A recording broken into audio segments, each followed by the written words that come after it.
इस वीडियो में हम इलेक्ट्रिक मोटर की कंस्ट्रक्शन और वर्किंग के बारे में पढ़ेंगे। सबसे पहले हम सिलेक्शन ऑफ इलेक्ट्रिक मोटर देख लेते हैं। इलेक्ट्रिक मोटर्स में हमारे पास दो टाइप्स हैं, एसी मोटर्स और डीसी मोटर्स। डीसी मोटर्स में हमारे पास फर्दर टू टाइप्स हैं, ब्रश्ड मोटर्स और ब्रशलेस मोटर्स। सबसे पहले हम डीसी मोटर्स यूज़ करेंगे क्योंकि डीसी मोटर्स की स्पीड को वेरी करना बहुत ईजी होता है as compare to AC motor. DC motor में भी हम ब्रशलेस मोटर यूज़ करेंगे क्योंकि जो हमारे पास ब्रश मोटर्स होती हैं इनमें हमारे पास स्पार्किंग प्रोड्यूस होती है, इनमें हमारे पास नॉइज़ प्रोड्यूस होता है, मेंटेनेंस रिक्वायर्ड होती है, ये रिलायबल नहीं होती और इनकी शार्ट लाइफ होती है।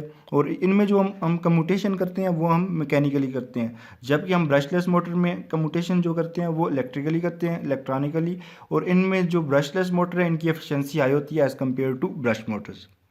अब हम ब्रशलेस मोटर की करैक्टरिस्टिक्स देख लेते हैं। इनमें एफिशिएंसी हाई होती है क्योंकि लॉसेस बहुत कम होते हैं, इन्हें हम वाइड स्पीड पे ऑपरेट कर सकते हैं। इनमें लो मेंटेनेंस होती है क्योंकि इनमें हमारे पास ब्रश नहीं होते और हम इनमें जो कम्यूटेशन है वो इलेक्ट्रॉनिकली करते हैं। नॉइज़ ऑपरेशन भी इनमें नहीं होता और इनमें हमारे पास हाई स्पीड रेंज और हाई पावर डेंसिटी होती है।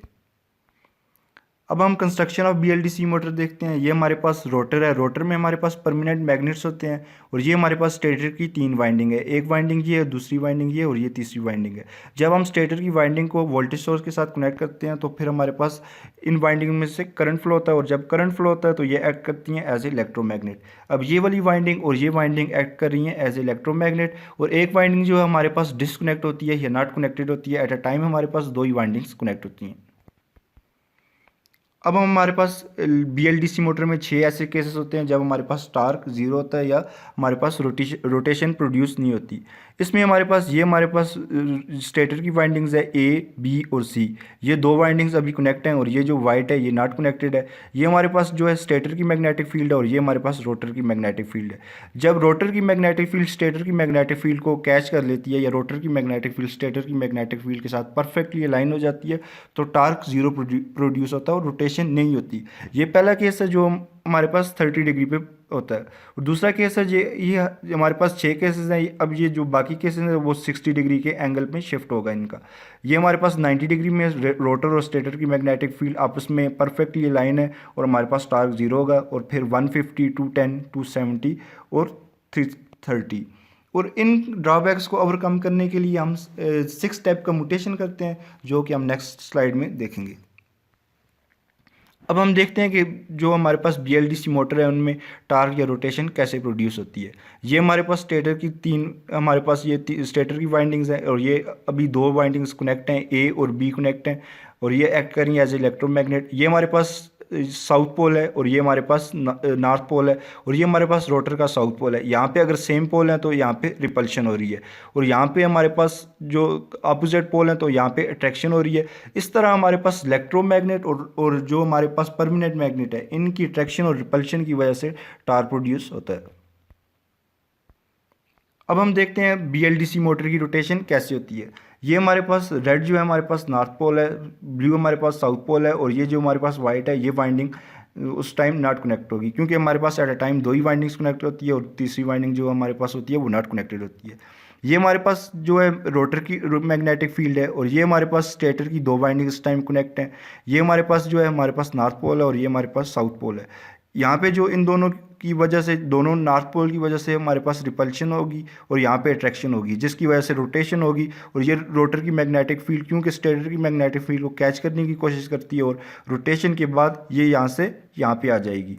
और नेक्स्ट इस केस में अगर देखें तो यहाँ पे जो हमारे पास यहाँ पे रिपल्शन हो रही है और यहाँ पे अट्रैक्शन हो रही है। फिर इस तरह ये एक रोटर की मैग्नेटिक फील्ड इस तरह रोटेट होके यहाँ पे आ जाएगी और फिर इस तरह हमारे पास रोटेशन प्रोड्यूस होती है। अब हम देखते हैं 6 स्टेप का म्यूटेशन। 6 स्टेप का म्यूटेशन में ये हमारे पास डीसी वोल्टेज सोर्स है, ये हमारे पास 3 फेज इन्वर्टर है, ये हमारे पास मासफेट्स हैं और ये हमारे पास बीएलडीसी मोटर है, ये हमारे पास रोटर की मैग्नेटिक फील्ड है, ये हमारे पास स्टेटर की 3 वाइंडिंग्स है ए बी सी। अब इन वाइंडिंग्स को हमने सिक्वेंशली कनेक्ट करना होता है कम्यूटेशन करने के लिए ताकि रोटेशन प्रोड्यूस हो और हमारे पास टार्क ज़ीरो ना हो।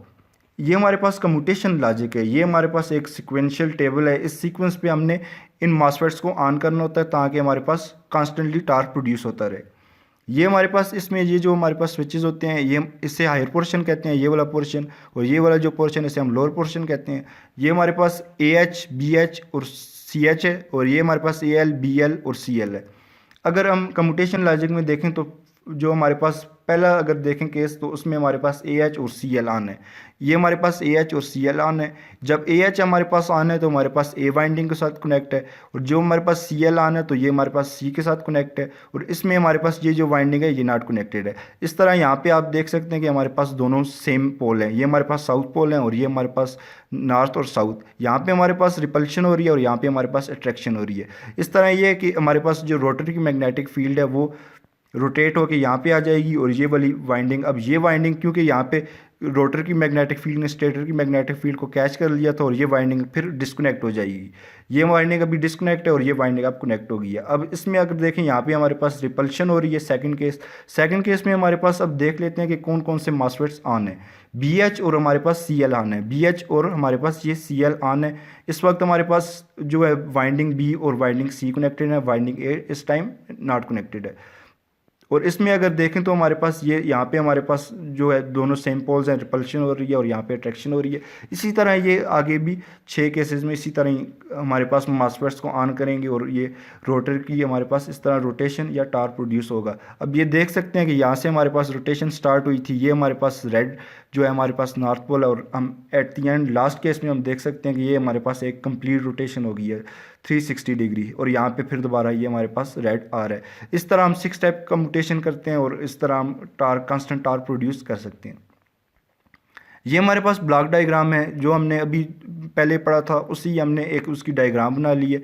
ये हमारे पास कांस्टेंट डीसी वोल्टेज सोर्स है, ये हमारे पास कांस्टेंट होगी। ये हमारे पास 3 फेज इन्वर्टर है, फिर हमारे पास BLDC मोटर है, और ये हमारे पास सेंसर है। इसे हम ये हमारे पास हॉल इफेक्ट सेंसर होता है, और ये रोटर की पोजीशन को सेंस करता है, और ये रोटर की पोजीशन को सेंस करता है। और जो हमारे पास इलेक्ट्रॉनिक कंट्रोलर होता है वो डिसाइड करता है कि किस टाइम कौन सी वाइंडिंग जो है एनर्जाइज होनी चाहिए, क्योंकि हमने ये जो वाइंडिंग्स है इनको हमने सीक्वेंशली हमने एनर्जाइज करना होता है। और इसके बाद ये इसमें यह है कि हमने, क्योंकि हमारे पास DC वोल्टेज हमेशा कांस्टेंट होती है और हमारे पास टार्क भी कांस्टेंट होगा। और नेक्स्ट वीडियो में हम देखेंगे कि हम कैसे DC वोल्टेज को वेरी करके हम मोटर की स्पीड को वेरी कर सकते हैं, और मोटर की स्पीड को वेरी करके हम इलेक्ट्रिक कार की स्पीड को कैसे वेरी कर सकते हैं।